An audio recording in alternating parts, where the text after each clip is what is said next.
How do you learn to speak English? In this video, we'll discuss 3 methods for learning to speak English that really work. But before we do, we first need to talk about how humans learn.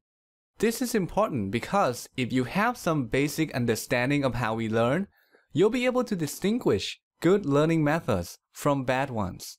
So let's begin. The first thing you need to know is that there are 2 types of learning. The first type of learning is called explicit learning or conscious learning. This is the type of learning where the learner knows that he is learning something and also what is being learned. One example of explicit learning is studying grammar. When you listen to an English teacher explaining the past tense, you're learning English explicitly by consciously memorizing how to use the past tense. The second type of learning is called implicit learning or unconscious learning.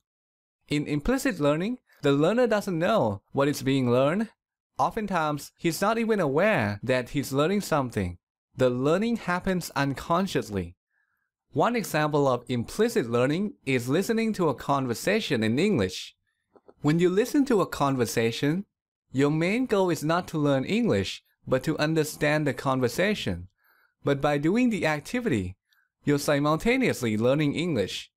You may not realize it, but you're learning many aspects of the English language, the sentence structure, the grammar, the vocabulary, and so on. So we can learn English in 2 different ways, either explicitly or implicitly. The question is, which way of learning is better? To answer this question, consider this. Just like there are 2 types of learning, there are also 2 types of knowledge, explicit knowledge and implicit knowledge. Explicit learning results in explicit knowledge, whereas implicit learning results in implicit knowledge. And there's a very big difference between these 2 knowledges. Accessing explicit knowledge requires conscious thought. You have to think about the knowledge in order to use it. This means that if you want to speak English properly, you have to think about English. You have to think about whether to use the past tense or something else. You have to think about how to form a sentence properly. But that's impossible because when you speak, there's no time to think about any of that. In contrast, accessing implicit knowledge doesn't require conscious thought. You don't have to think about the knowledge in order to use it. Think about how you speak your first language. It's pretty effortless, isn't it? You can speak properly without having to think about any grammar rule. That is possible only because your knowledge of your native language is implicit. For this reason, implicit learning is a much better learning strategy. When you don't have to think about English, it frees up your mind so you can fully concentrate on expressing your thoughts and ideas. Unfortunately, many English students like to learn English in an explicit manner. Some of them spend time on YouTube watching videos about grammar. What they don't realize is that the knowledge they gain from the activity is explicit knowledge, which is almost useless when it comes to speaking.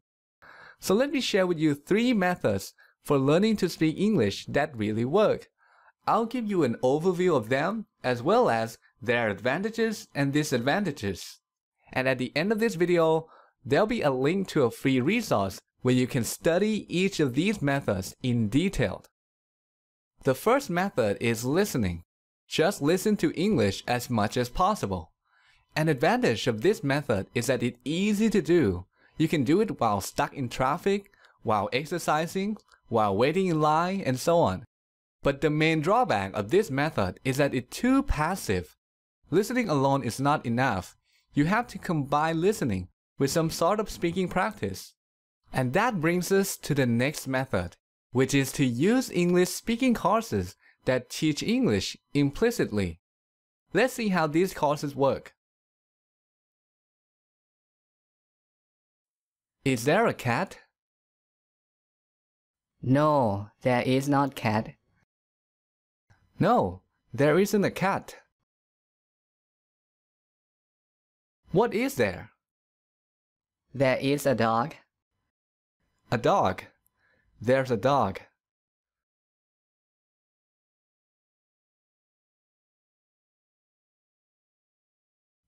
Does Lisa own the dog? No, Lisa doesn't own the dog. No, she doesn't. Lisa doesn't own the dog. Who owns the dog then? Okay, so that's one example. Here's another one. There was a guy named John. He wanted to own a restaurant. Did John want to own a car? No, he didn't want to own a car. No, he didn't want to own a car. What did he want? He wanted to own a restaurant. Well, he wanted to own a restaurant. He wanted to own a restaurant. Who wanted to own a restaurant? Okay, so that's how it works. A key advantage of using a course like this is that you get feedback every time you speak. This allows you to learn and improve quickly. This is great for beginners. By using a course like this, the learner can expect to see significant improvements in a matter of months. But this method has some disadvantages too, one of which is limited learning. When you use a course like this, you get to learn only the words, phrases, and other things that are used in that course. And this is a problem because in order to speak English well, you need to keep expanding your vocabulary. Another problem is that at some point, it's going to become easy for you to practice with these courses, and you will stop improving. When that happens, you're going to need to use a different method in order to keep getting better. And that brings us to the last method, which is called imitation. This is a practice where you listen to a conversation or a story in English and then try to tell that story in your own words.